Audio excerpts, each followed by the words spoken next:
Hello everyone, welcome back to our channel. నేను మీ అరుణ. ఈరోజు మన వీడియోలో సింపుల్గా టేస్టీగా కప్ కేక్ని ఎలా ప్రిపేర్ చేయాలో చూపిస్తానండి. ఓవెన్ లేకపోయినా ఇంట్లో ఉండే వాటితోనే ఒక్కసారి ఇలా కప్ కేక్ని ప్రిపేర్ చేయండి. చాలా టేస్టీగా ఉంటాయి అండ్ క్విక్గా కూడా ప్రిపేర్ చేసేసుకోవచ్చు. ఇంకా ఏమాత్రం లేట్ చేయకుండా ఈ సింపుల్ అండ్ టేస్టీ రెసిపీని ఎలా ప్రిపేర్ చేయాలో చూపిస్తాను. ముందుగా ఒక మిక్సింగ్ బౌల్ తీసుకొని అందులో ఒక 1 కప్ వరకు గోధుమ పిండిని జల్లించి తీసుకోవాలి. గోధుమ పిండిని జల్లించి కేక్ని చేయడం వలన పొంగుతూ ఫ్లఫీగా చాలా బాగా వస్తాయి. ఇలా గోధుమ పిండిని జల్లించిన తర్వాత వచ్చిన ఎక్స్ట్రాని పడేసేయాలి. ఇలా జల్లించుకున్న గోధుమ పిండిని రెడీగా పక్కన పెట్టుకోవాలి. ఇప్పుడు ఒక మిక్సీ జార్ని తీసుకొని అందులో మనం ఏ కప్పుతో అయితే గోధుమ పిండిని తీసుకున్నామో సేమ్ అదే కప్పుతో 3/4 కప్పు వరకు షుగర్ని వేసుకోవాలి. కేక్కి మంచి ఫ్లేవర్ రావడానికి 3 యాలకులను కూడా వేసుకోవాలి. గోధుమ పిండిలో డైరెక్ట్గా పంచదార వేసి కలపడం వల్ల పంచదార కరగడానికి కొంచెం టైం పడుతుంది కాబట్టి ఇలా ఫైన్ పౌడర్ లాగా చేసుకొని ఆ తర్వాత గోధుమ పిండిలో కలుపుకోవాలి. వీడియో క్లిప్పింగ్లో చూపిస్తున్నాను చూడండి. ఎక్కడ కూడా పలుకు అనేది లేకుండా నేను ఫైన్ పౌడర్ లాగా మిక్సీ అయితే వేసేసుకున్నాను. మనం ముందుగా మిక్సింగ్ బౌల్లో గోధుమ పిండిని జల్లించి తీసుకున్నాం కదా, ఇప్పుడు ఈ షుగర్ పౌడర్ మొత్తాన్ని కూడా ఇందులో వేసుకోవాలి. ఇప్పుడు సేమ్ అదే మిక్సీ జార్లో 1/4 కప్పు వరకు పచ్చి కొబ్బరిని వేసుకోవాలి. నేను పచ్చి కొబ్బరిని చిన్న చిన్న ముక్కలుగా కట్ చేసుకొని మిక్సీ జార్లో వేసుకొని ఫైన్ పౌడర్ లాగా అయితే మిక్సీ అయితే వేసుకుంటున్నాను. కావాలంటే పచ్చి కొబ్బరిని తురుముకొని కూడా డైరెక్ట్గా గోధుమ పిండిలో కలుపుకొని మిక్స్ చేసుకోవచ్చు. ఇక్కడ కూడా పలుకు అనేది లేకుండా ఇలా ఫైన్ పేస్ట్ లాగా అయితే ప్రిపేర్ చేసేసుకోవాలి. మనం ముందుగా గోధుమ పిండిని షుగర్ పౌడర్ని మిక్స్ చేసుకొని ఒక బౌల్లో పెట్టుకున్నాం కదా, సేమ్ అదే బౌల్లో ఈ పచ్చి కొబ్బరి పేస్ట్ని వేసుకొని కలుపుకోవాలి. ఎక్కడా కూడా ఉండలనేది లేకుండా గరిటెతో ఇలా మెదిపినట్లు చేసినట్లయితే మధ్య మధ్యలో ఒకవేళ గోధుమ పిండి ఉండలు కనుక ఉన్నట్లయితే పౌడర్ లాగా అయిపోతాయి. ఇలా కలుపుకున్న తర్వాత ఒక 1 కప్ వరకు వాటర్ని వేసుకోవాలి. వాటర్ ప్లేస్లో మీకు కావాలంటే కాచి చల్లార్చిన పాలనైనా కూడా వేసుకొని ఈ బ్యాటర్ని మిక్స్ చేసుకోవచ్చు. మనం ఇక్కడ విస్కర్ అనేది వాడలేదండి, గరిటెతోనే కలుపుతున్నాము. తిక్కు బ్యాటర్ వచ్చేంత వరకు కూడా గరిటెతో ఈ విధంగా కలుపుకోవాలి. మధ్య మధ్యలో ఇలా గరిటెతో మెదిపినట్లుగా కనుక మీరు ఈ బ్యాటర్ని కలిపినట్లయితే కేక్ అనేది ఫ్లఫీగా పొంగుతూ చాలా బాగా వస్తాయి.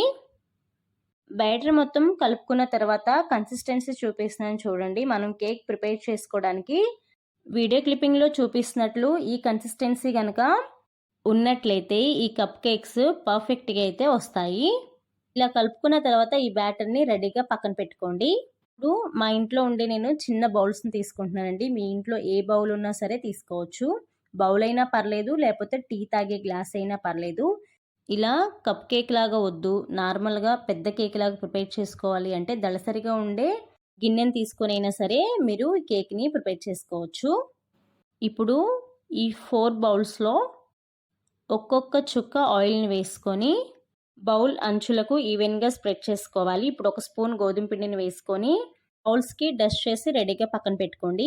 మనం ముందుగా గోధుమ పిండిని, పంచదారని, పచ్చి కొబ్బరిని బౌల్లో వేసుకొని రెడీగా పక్కన పెట్టుకున్నాం కదా, ఇప్పుడు దాన్ని ఒకసారి కలుపుకొని ఇందులో ఒక 1/2 స్పూన్ వంట సోడాని వేసుకోవాలి. నిమ్మకాయని తీసుకొని సగాన్ని కట్ చేసి నిమ్మకాయ రసాన్ని వంట సోడా మీదనే పడేలాగా నిమ్మకాయని పిండుకోవాలి. అటు ఇటుగా కాకుండా ఈ వంట సోడా మీదనే పడేలాగా నిమ్మకాయ కనుక పిండుకున్నట్లయితే వంట సోడా బాగా యాక్టివేట్ అయ్యి ఈ కప్ కేక్స్ పొంగుతూ ఫ్లఫీగా చాలా బాగా వస్తాయి. ఈ పిండిలో వంట సోడా బాగా కలిసేలాగా ఒకసారి కలుపుకోవాలి. ఇలా కలుపుకున్న తర్వాత మనం ముందుగా గోధుమ పిండిని డస్ట్ చేసి బౌల్స్ని పక్కన పెట్టుకున్నాం కదా, ఆ బౌల్స్లో ఈ బ్యాటర్ని కొంచెం కొంచెంగా వేసుకోవాలి. మరి ఎక్కువగా నింపేయకూడదండి. కేకు బేక్ చేసుకున్న తర్వాత ఇంకా పొంగుతుంది కాబట్టి బౌల్ మధ్యలోకి పిండిని వేసుకుంటే సరిపోతుంది. నేను ముందుగానే డ్రై ఫ్రూట్స్ని చిన్న చిన్న ముక్కలుగా కట్ చేసుకొని రెడీగా పక్కన పెట్టుకున్నాను. ఇప్పుడు ఇందులో 1/2 స్పూన్ గోధుమ పిండిని వేసుకొని డ్రై ఫ్రూట్స్ని కలిపి కేక్ పైన వేశారంటే కేక్ పొంగినప్పుడు డ్రై ఫ్రూట్స్ మిడిల్కి వెళ్లకుండా డెకరేషన్ లాగా పైన అట్లాగే ఉండిపోతాయి. బౌల్ని ఇలా ట్యాప్ చేసినట్లు కనుక చేసినట్లయితే ఎయిర్ బబుల్స్ ఉన్నట్లయితే రిమూవ్ అయిపోతాయి. ఇప్పుడు స్టవ్ ఆన్ చేసి కొంచెం మందంగా ఉన్న పాత్రను పెట్టుకోవాలి. ఈ పాత్ర సగానికి వాటర్ని పోసుకోవాలి. ఇప్పుడు ఇందులోకి చిన్న బౌల్ని తీసుకొని బౌల్లో కూడా వాటర్ నింపేసి ఇందులో పెట్టుకోవాలి. వాటర్ని నింపేసి ఎందుకు పెడుతున్నానంటే కేక్ని బేక్ చేసేటప్పుడు అటు ఇటు కదలకుండా వాటర్ని నింపేసి కనుక పెట్టినట్లయితే ఒక చోట అట్లాగే ఉండి కేక్స్ మనకి ఎక్కడా కూడా కింద పడకుండా చక్కగా బేక్ అవుతాయి. ఇప్పుడు ఈ వాటర్ని బాగా మసిలేంత వరకు కూడా మరిగించుకోవాలి. వాటరు ఇలా మరిగిన తర్వాత ఆ బౌల్ పైన ఏదైనా ప్లేట్ కానీ లేకపోతే ఇలా హోల్స్ ఉన్న రేకు మూతనైనా సరే ఇలా పెట్టుకోవాలి. మనం ముందుగా చిన్న చిన్న బౌల్స్లో గోధుమ పిండి బ్యాటర్ని నింపేసి పక్కన పెట్టుకున్నాం కదా. ఇప్పుడు ఈ 4 బౌల్స్ మొత్తాన్ని కూడా ఇందులో పెట్టుకోవాలి. ఫ్లేమ్ని మీడియం ఫ్లేమ్ పెట్టి 40 to 45 మినిట్స్ వరకు కూడా కేక్ని బేక్ చేసుకోవాలి. 45 మినిట్స్ తర్వాత చూపిస్తున్నాను చూడండి. టూత్పిక్ తీసుకొని గుచ్చి చూసారంటే టూత్పిక్ క్లీన్గా వచ్చిందంటే మనకి కేక్ అనేది చక్కగా బేక్ అయిపోయినట్లు. టూత్పిక్కి పిండి అతుక్కొని కనుక వచ్చినట్లయితే ఇంకా 5 to 10 మినిట్స్ వరకు ఉంచి బేక్ చేసుకోండి. ఇలా బేక్ చేసుకున్న కప్ కేక్స్ని గరిటె సహాయంతో బయటికి తీసుకోవాలి. చూసారు కదా కప్ కేక్స్ మనకి ఎంత పర్ఫెక్ట్గా వచ్చాయో. టేస్ట్ కూడా చాలా అంటే చాలా బాగున్నాయి. బౌల్ నుంచి సపరేట్ చేయకుండా స్పూన్తో డైరెక్ట్గా అలాగే తినేసేయచ్చు. మీకు కావాలంటే బౌల్ నుంచి సపరేట్ చేసి కూడా చూపిస్తున్నాను చూడండి. ఒక నైఫ్ని తీసుకొని అంచుల్ని ఇలా సపరేట్ చేసినట్లు కనుక చేసినట్లయితే కేక్ అనేది మనకి ఈజీగా రిమూవ్ అయిపోతుంది. చూసారు కదా చాలా సింపుల్ ప్రాసెస్లో స్పంజీగా ఫ్లఫీగా కేక్ని ప్రిపేర్ చేసేసుకున్నాము. సేమ్ ప్రాసెస్లో మీరు కూడా ప్రిపేర్ చేసుకొని టేస్ట్ ఎలా ఉంది అని చెప్పేసి నాకు కామెంట్ సెక్షన్లో కామెంట్ చేయడం మాత్రం మర్చిపోవద్దు.